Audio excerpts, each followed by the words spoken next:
আজ তিনি বিশ্বের অন্যতম ধনী, কিন্তু এই সাফল্যের নেপথ্যে রয়েছে ব্যর্থতার এক দীর্ঘ ইতিহাস।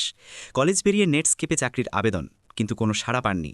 এরপর নিজের কোম্পানি জিপ2 তৈরি করেও বোর্ড অব ডিরেক্টরস তাকে সিইও পদ থেকে সরিয়ে দেয়। তার পরবর্তী উদ্যোগ পেপ্যাল, যেটি একসময় বছরের সবচেয়ে বাজে ব্যবসায়িক ধারণা হিসেবে ভোটে জয়ী হয়েছিল। মহাকাশ সংস্থা স্পেস এক্সের প্রথম ৩টি রকেট উৎক্ষেপণ টানা ব্যর্থ হয়েছিল।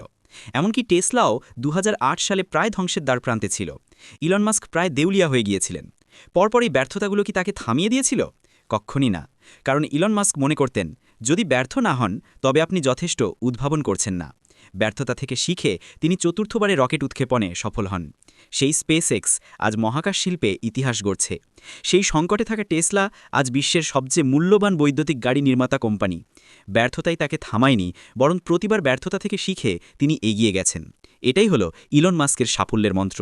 আপনিও কি হাল ছাড়বেন না? কমেন্টে জানান।